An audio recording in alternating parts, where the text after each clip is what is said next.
프랑스의 나폴레옹과 연합군의 웰링턴이 워털루에서 전쟁이 벌어졌을 때입니다.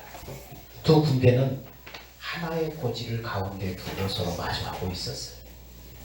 나폴레옹 군대의 강점은 포병이었는데, 포병이 포를 쏘기 위해서는 고지를 점령하는 것이 매우 중요합니다.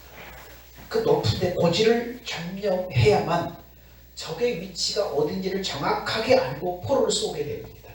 고지를 점령하지 못하면 적이 보이지 않기 때문에 정확도가 현저하게 떨어지는 것입니다. 근데 나폴레옹 군대가 고지의 점령의 중요성을 인식한 것처럼 연합군인 웰링턴의 군대도 그 중요성을 너무나 잘 알고 있었어요. 그래서 고지를 점령하기 위한 치열한 전투가 벌어졌는데, 결국은 연합군의 웰링턴 군대가 고지를 먼저 선점을 했어요. 그리고 결국은 그 전쟁에서 웰링턴의 군대가 승리하고 말았어요. 고지를 누가 점령하느냐에 따라서 군대 승패가 달라져 버린 것입니다. 여러분, 예수 믿는 우리는 영적인 전쟁을 하는 상태입니다. 영적 전쟁에서 고지의 역할을 하는 것이 뭐냐 하면 바로 기도예요. 기도의 고지를 점령하느냐 못하느냐에 따라서 영적인 전쟁의 승패가 갈라집니다. 기도의 고지를 점령해야 돼요. 오늘 본문에도 기도에 대한 얘기가 나와요. 예수님이 예루살렘 성전 안으로 들어가셨는데 너무나 화가 나시는 거예요. 들어가셨어요. 예수님의 분노하신 이유가 뭡니까? 성전 안으로 들어가 보니까 저희가 예루살렘에 들어가니라. 예수님 일행이 지금 예루살렘 성안에 들어갔습니다. 예수께서 성전에 들어가서 성전 안에서 매매하는 자들을 내어 쫓으시며 돈 바꾸는 자들의 상과 비둘기 파는 자들의 상을 둘러 엎으시며 아무나 기구를 가지고 성전 안으로 지나다님을 걷지 아니하시고, 예수님이 예루살렘 성전에 들어가셨을 때 성전 안에는 돈 바꾸는 사람, 비둘기 파는 사람, 여러 가지 양을 파는 사람, 이런 사람들은 막 북적대고 있는 거예요. 북새통을 이루고 있는 것입니다. 여러분, 왜 이것이 문제가 됩니까? 멀리서 제사 지내러 오는 사람, 예루살렘 성전에 유대인이라면 1년에 3번씩 의무적으로 와서 성전에서 제사를 드리고 하나님을 만나야 돼요. 그게 의무예요. 그게 율법이에요. 그래서 이 유대인들이 각국 다 흩어져 있잖아요. 다 흩어져 있어요. 여러 곳에 흩어져 있어요. 지금 로마가 지배하는데 이제 각국에도 흩어져 있고 나라도 다 흩어져 있어요. 그래서 멀리서 제사 지내러 오는 사람들이 먼 거리를 여행하면서 제사 드릴 짐승들을 흠없는 상태로 끌고 온다는 것은 보통 일이 아니에요.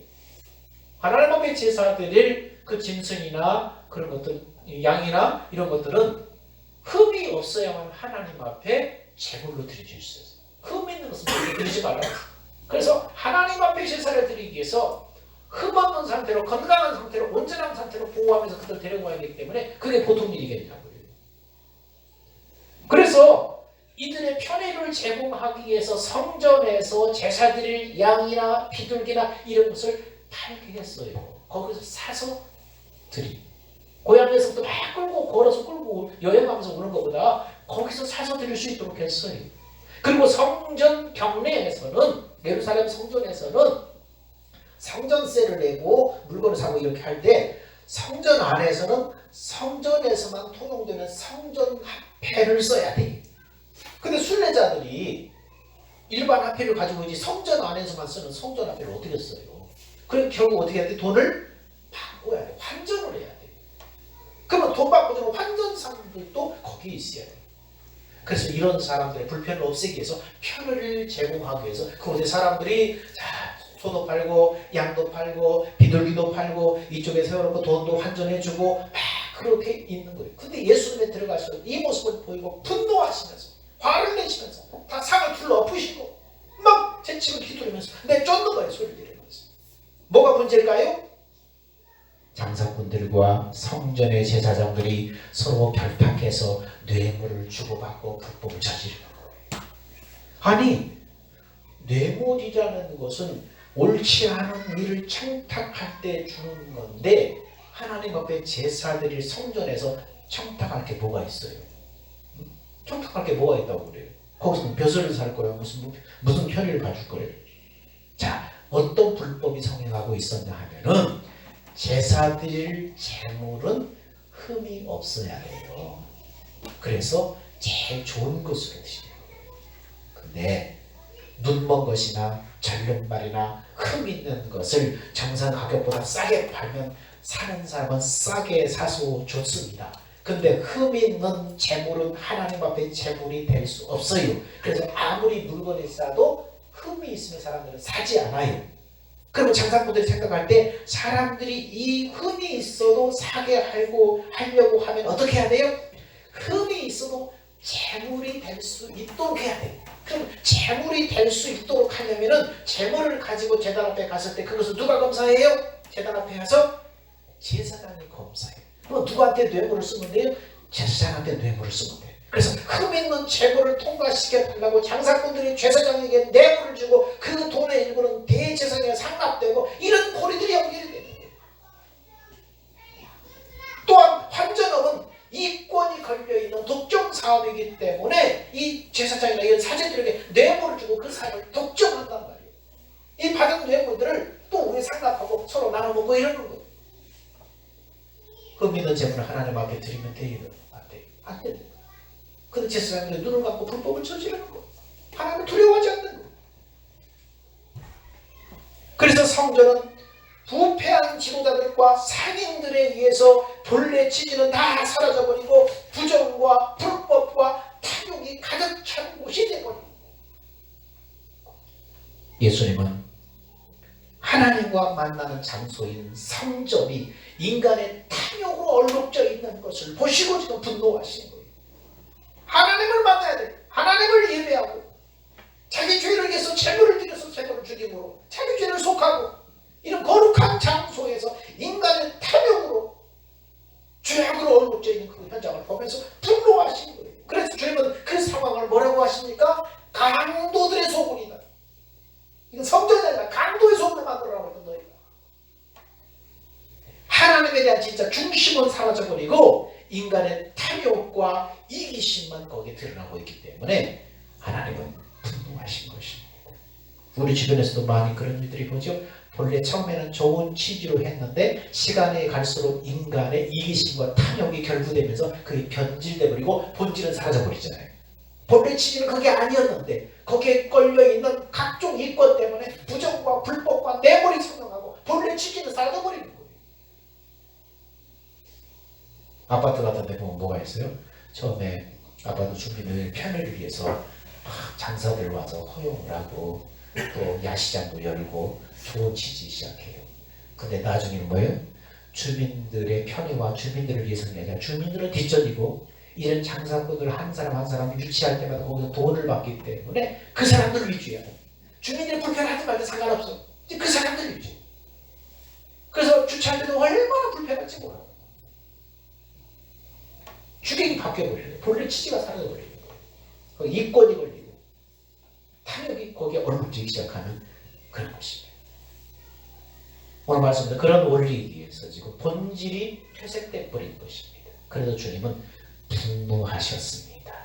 자, 또 주님이 분노하신 이유가 뭔가 또 보면은 예수님이 보셨던 예루살렘 성전이 반드시 해야 될 일이 있었어요. 이에 가르쳐 이르시되 기록된 바 내 집은 만민의 기도하는 집이라 칭함을 받으리라 하지 아니하였느냐. 너희는 강도의 구별을 만들었도다 하시네. 자, 예수님은 내 집은 만민이 기도하는 집이다 이렇게 말씀하셨습니다.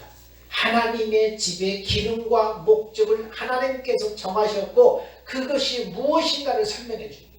하나님의 집은 자기 백성을 만나는 장소, 제물을 드려서 하나님 앞에 헌신하고 예배를 드리고 기도를 통해서 하나님 앞에 교제하는 장소다. 하나님의 집의 기능과 목적이 이것이다. 지금 그걸 말씀하고 있습니다. 성전은 만민이 기도하는 집이다 이렇게 말씀했습니다. 여러분, 성전이 정말 만민이 기도하는 집으로 쓰였을까요? 만민이라는 것은 뭐예요? 이방인들, 그 다음에 인류의 모든 족속들을 가리킬 때 만민이라고 해요. 그럼 성전에 이방인들, 모든 만민이 다 들어갈 수 있었습니까? 성전은 유대인들만 들어가는 장소가 아니었어요. 이방인들도 하나님을 만나러 성전에 들어갈 수 있었어요. 근데 지금 주님 뭐라고 해요?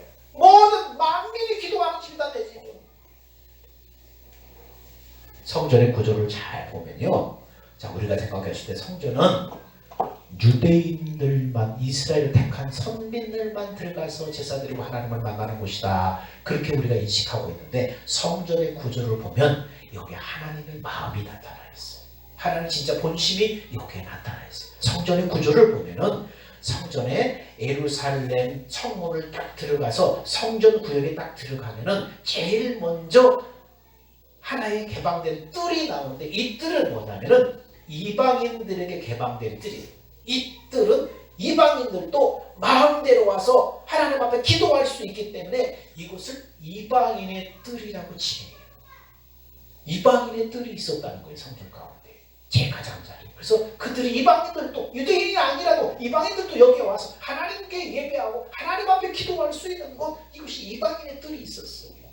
그리고 이 뜰에서 조그마한 아름다운 미문이라는 그런 문을 통해서 더 안쪽으로 들어가면 여자들이 이곳까지 들어갈 수 있는, 여자들도 이곳까지 들어와서 기도할 수 있는 여인들의 뜰이 있었어요.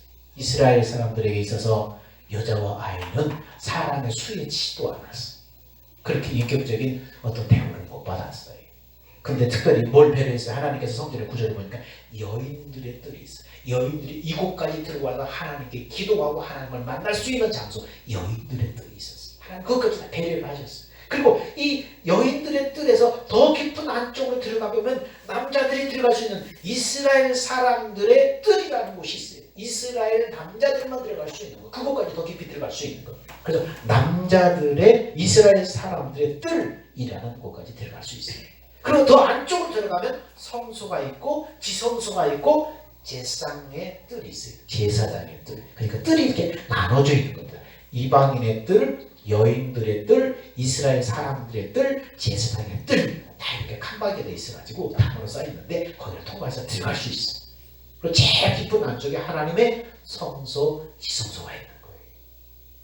여러분, 이렇게 구약의 성전의 구조를 보더라도 하나님은 만민들, 모든 이방인들이라고 할지라도 하나님을 만날 수 있는 권리와 특권을 주셨어요. 그런데 유대인들은 이 이방인의 뜰을 뭘로 만들어버렸어요? 시장통으로 만들어버렸어요.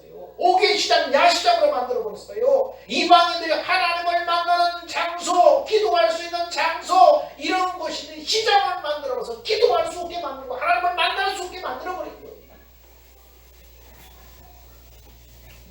그래서 예수님은 만민이 와서 기도할 수 있는 권리와 특권을 빼앗아버린 이들에게 분노하시면서 기도하는 자기 백성들을 보호하기 위해서 이방인의 뜰에서 매매하는 사람을 쫓아내시고 상행회를 금지시킨 거예요. 하나님께서 자기 백성들이 와서 자기를 만날 수 있도록 배려를 하셨는데, 구약 성경에 이 구약의 이 성전 모형이라고 할지라도 그렇게 배려하셨는데, 이 유대인들이 와서 거기서 그냥 장사통을, 시장통을 만들어버리고 기도할 수 없게 만들어버리는 거예요.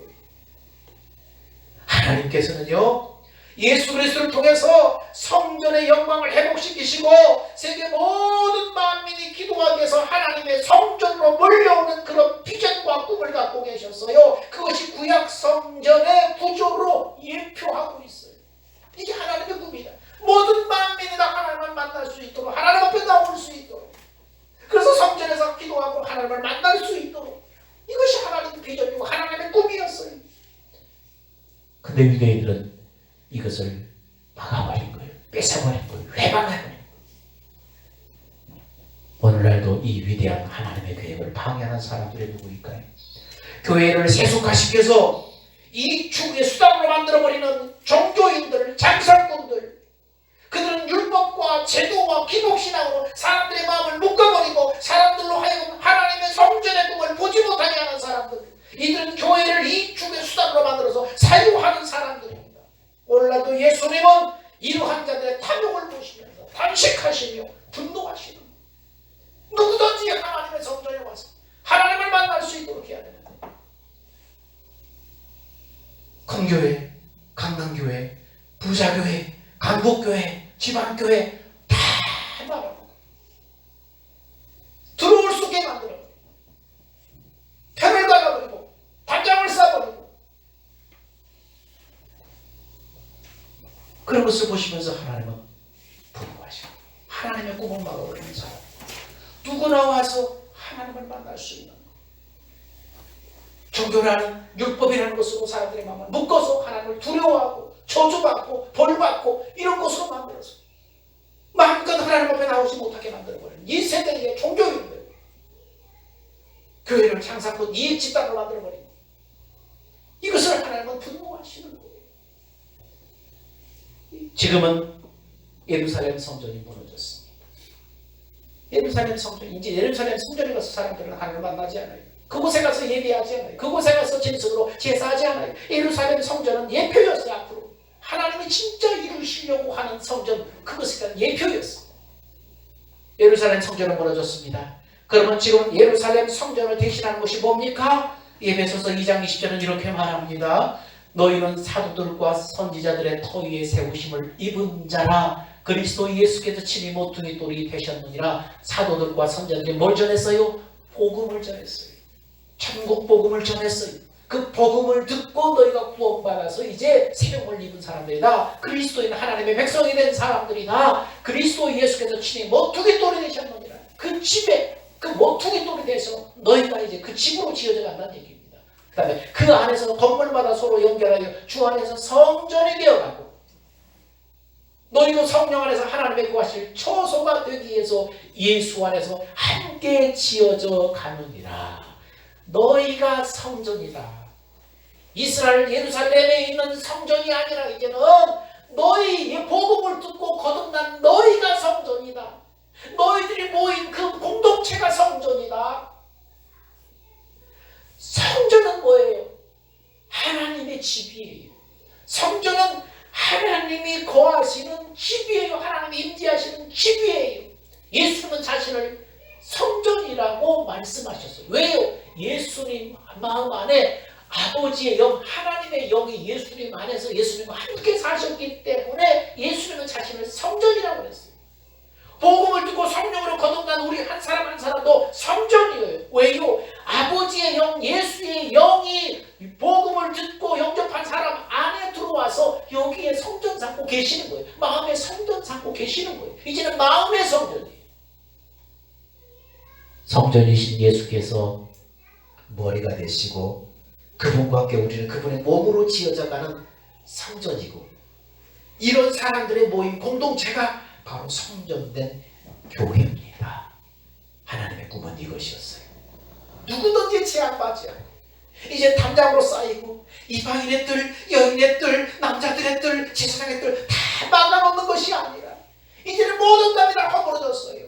복음을 듣고 이제는 예수를 영접하면 이제 예수의 영이 그 사람 안에 들어와서 성전 삼고 계시는 거예요. 누구든지 이제는 하나님 앞에 성전을 통해서 만날 수 있는 거예요. 이 하나님의 꿈이 지금 예수 그리스도를 통해서 이루어진 것입니다. 구약 성전을 예표로 보여준 모든 만민이 기도하는 지금 이제 예수님의 십자가 사역으로 실현됐어요. 이제 누구든지 모든 만민들이 천국 복음을 듣고 성령으로 깨달아서 이들을 통해서 나타내신 하나님의 사랑, 예수 그리스도 아들을 통해서 하나님이 보여준 하나님의 사랑을 알고 믿고 받아들이면 성령이 영원한 생명, 영생을 가지고 그 사람의 마음 안에 들어오셔서 성전 삼고 계시는 거예요. 예수 영접하고 예수를 마음에 영접한 그 사람의 마음이 지금 뭐예요? 성전이에요. 이제는 우리 한 사람 한 사람이 예수 믿고 거듭난 한 사람 한 사람이 성전이란 말이에요. 하나님을 만나러 어디로 들어가요? 성전으로 가는 거예요. 성전된 우리는 이제 날마다 기도함으로 하나님 앞에 나가야 돼. 날마다 기도함으로. 내 집은 만민이 기도하는 집이다. 예수님이 말씀하셨던 그 말씀, 구약에 예언된 그 말씀 이제는 실현된 거예요. 그럼 우리는 성전된 우리는 날마다 기도함으로 어디로 나가야 돼요? 하나님께 나가야 돼요. 성전 안에 하나님이 계시는 것입니다. 왜 우리는 아버지 집을 날마다 기도하는 성전으로 만들어야 됩니까? 사람이 예수 믿고 구원받았으면 그것으로 끝나는 게 아니라 계속적인 영적인 전투를 통해서 자기의 믿음을 지키고 구원의 완성을 향해서 자라야 되는 거예요. 구원의 완성을 향해서 자라야 되는 거예요. 예수 믿고 구원받은 사람 안에는 영원한 생명의 그 씨가 딱 들어와서 이제 씨가 심겨졌어요. 이 영원한 생명의 씨를 꽃이 피고 열매 맺지 못하도록 마귀가 계속 해방하고 흔드는 거예요. 이 구원을 지키고 이 구원이 계속 자라서 완성될 수 있도록 우리는 그래서 하나님의 성전을 기도하는 집으로 만들어야 되는 거예요. 이것을 뭐라고 그래요? 경건의 연습이라고 그래요. 자, 그래서 빌립보서 2장 12절은 이렇게 말씀합니다. 자, 읽어볼까요? 시작. 그러므로 나의 사랑하는 자들아, 너희가 나 있을 때뿐 아니라 더욱 지금 나 없을 때도 항상 복종하여 두렵고 떨림으로 너희 구원을 이루라. 구원의 생명이 들어왔는데 구원을 이루라고 하는 거예요. 뭐예요? 완성을 향해서 나가라는 거예요. 씨가 심겨졌으면 그게 자랄 수 있도록 가라는 거예요. 뭐예요? 이제는 구원받았다고 하고 여기서 끝내버리지 말고 정말 두려워함으로 떨리고 긴장된 마음으로 이 구원을 향해서 날마다 복종해서 날마다 복종해. 누구한테? 내 백신 하나님께 성령님께 날마다 성령의 음성을 듣고 복종해서 이 생명을 지켜내고 이 생명이 날마다 자라갈 수 있도록 가라는 거예요. 뺏기지 않도록 가라는 거예요. 끝이 아니라는, 예수 믿고 구원받았을 때 이제 끝이다, 이게 아니라는 거예요. 이 구원을 지켜내야 돼. 이 구원의 완성을 향해서 나갈 수 있도록 두렵고 떨림으로 긴장하며 살아야 돼. 또 봅시다. 시작. 믿음의 선한 싸움을 싸우라. 영생을 취하라. 이를 위하여 네가 부르심을 입었고 많은 증인 앞에서 선한 증거를 증거해보라. 믿음의 선한 싸움을, 영생을 취하라. 영원한 생명이 들어와 있는데 영생을 취하라. 그렇습니다. 한번 예수 믿고 끝난 게 아니라는 거예요. 지금 싸움하는 중이에요. 믿음의 선한 싸움을 싸우는 중이라는 거예요. 세상은, 마귀는 우리의 믿음을 뺏으려고 해요. 우리의 믿음을 잘하지 못하게 하는 거예요. 기도는 경건의 연습을 하기 위한 최고의 수단입니다. 하나님은 기도를 통해서 우리에게 성령의 계시를 받게 하고 주님의 영광을 보도록 가르쳐서 예수님의 마음, 예수의 이름을 갖게 하시는 거예요. 우리가 기도할 때 성령님이, 예수의 영이신 성령님이 우리에게 하나님의 영광을 보도록 하고 더 깊은 계시 가운데 들어가게 해서 우리로 하여금 예수님의 마음, 예수의 이름이 우리 안에 임하도록 하시는 것이요. 예수 이름 앞에는요 어두움이 견딜 수가 없어요. 예수 이름이 그 안에 임하면 이 예수 이름 앞에는 어떤 어두움도 어떠한 마귀의 유혹도 통하지가 않아요. 근데 이 예수님의 마음, 예수 이름은 뭘 통해서 오는 거예요? 기도를 통해서 오는 거예요. 이 마음의 성전에 계신 하나님께 기도함으로 기도를 통해서 임하는 거예요.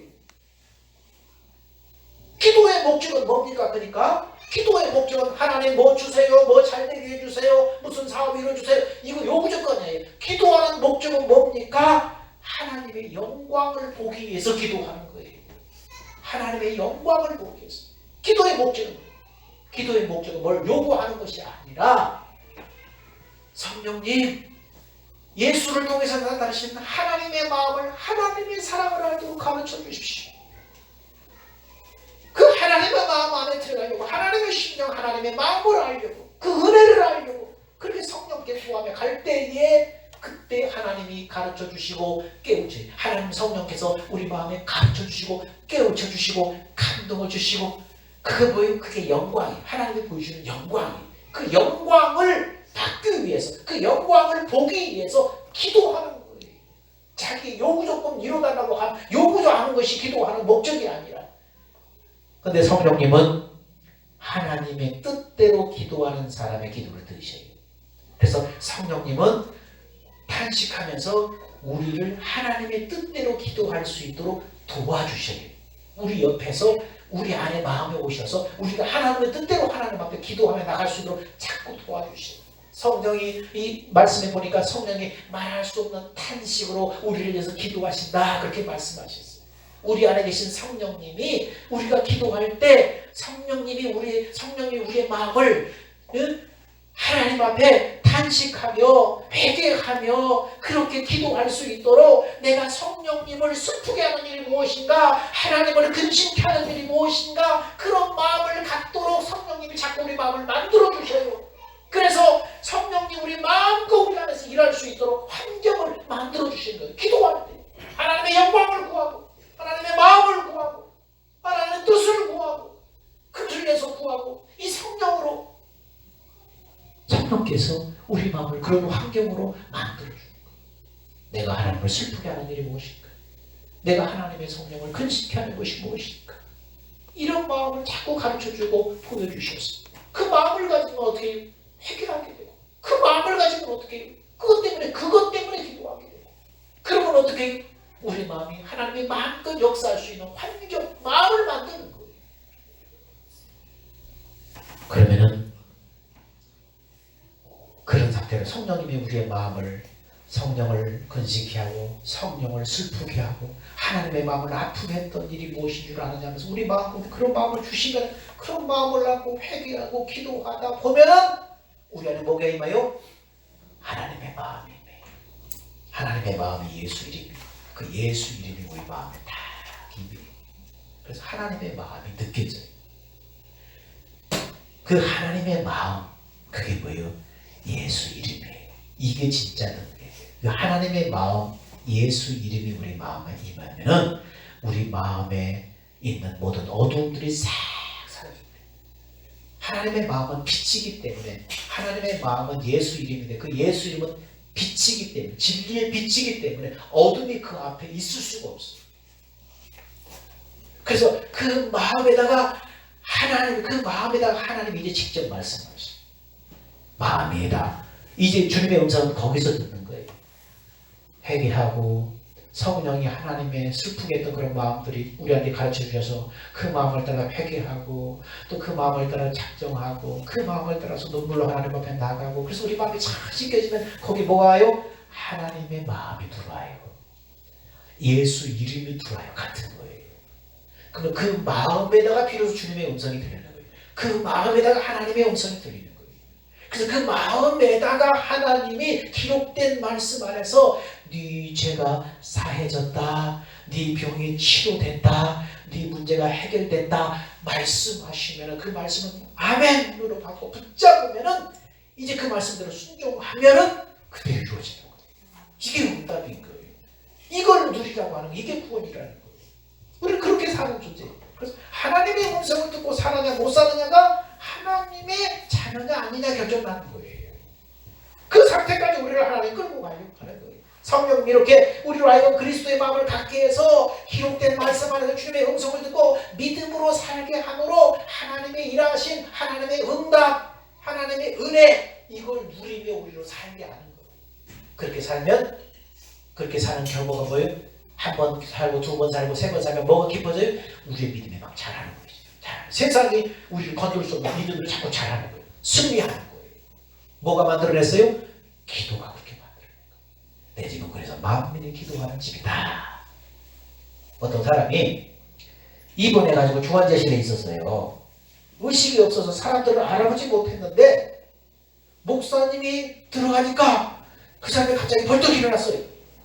그래서 목사님이 가까이 대고 이제 기도하려고 귀 있는데 가까이 가니까 목사님이 귀에 대고 그 사람이 뭐라고 다시 또 쓰러졌어요. 그래서 환자가 목사님한테 뭐라고 했을까요? 목사님, 산소줄 밟았어요. 발 좀 띄워주세요. 이건 유머지만은 우리 한 가지 우리에게 교훈을 가르쳐 주는 거예요. 호흡을 하지 않으면 살 수 없다. 숨 못 쉬면 못 사는 거예요. 우리가 기도는 뭐라 그래요? 영적인 호흡이라고 하잖아요. 호흡. 기도가 멈췄다는 것은 그저 기도가 잘 되지 않은 것이 정도가 아니라 이미 영혼이 죽어가고 있다는 신호라는 거예요. 예루살렘 성전에 오셔서 채찍을 휘두르신 예수님, 기도의 집이 되어야 될 성전이 강도의 소굴이 된다고 단식하는 거예요. 모든 사람이 와서 하나님을 만날 수 있도록 기도하는 자리를 그냥 시장바닥을 만들어라고 했으니까. 기도가 멈춘 자리에 뭐가 들어와 있어요? 기도가 멈추면 그거 텅 빈 것이 아니라 그 빈자리에 뭐가 들어와요? 돈과 인간의 편리함과 죄가 들어와 있는 거예요. 개인과 교회와 가정과 나라의 문제 앞에 그래서 우리는 기도의 자리로 나가야 되는 거예요. 기도로 성령의 임재를 구하고 찾고 두드리며 탄식하시는 성령의 마음으로 우리를 가르쳐 깨닫게 하시래요. 성령은 우리를 가르쳐서 깨닫게 하심으로 하나님의 사랑, 예수 이름, 하나님의 마음 안으로 우리를 인도. 그 안에서 주님의 음성을 듣고 순종해서 살면 어둠이 물러가고 병이 치유되고 문제가 해결되고 말씀이 현상이 되는 승리하는 삶을 살게 됩니다. 그러므로 기도하는 삶이야말로 나를 하나님의 성전된 삶, 예수 이름으로 승리하는 삶, 예수 이름으로 영혼을 살리고 교회를 살리는 핵심이 없습니다. 하나님은 모든 만민이 하나님의 성전에서 기도함으로 하나님께 나오기 원하는 꿈과 소원을 품고 계십니다. 여러분, 늘 이 기도를 회복함으로 마음의 성전에 계신 하나님 앞에 나아가서 하나님을 만나시기 바랍니다. 기도하겠습니다. 하나님 주님 감사합니다. 하나님, 영적인 전쟁에서 고지의 역할을 하는 것은 기도입니다. 하나님의 꿈은 모든 만민이 내 집을 기도하는 곳으로 만드는 것입니다. 예수님의 십자가 죽음과 부활 승천 재림으로 하나님의 꿈은 이루어졌습니다. 내 안에 오신 성령님, 우리의 마음을 성전 삼고 계시는 성령님, 이 성전에서 모든 만민이 기도하기를 원합니다. 누구나 이제는 제한받지 않고 하나님을 만나러 들어갈 수가 있습니다. 하나님, 이 하나님의 성전으로 들어가서 하나님을 만나고 하나님의 영광을 보고 예수 이름을 받아서 우리도 하나님의 구원을 누리는 삶을 살게 하여 주옵소서. 승리하는 삶을 살게 하여 주시옵소서. 생명 대신 예수님의 이름으로 기도하옵나이다. 아멘. 다 기립합시다.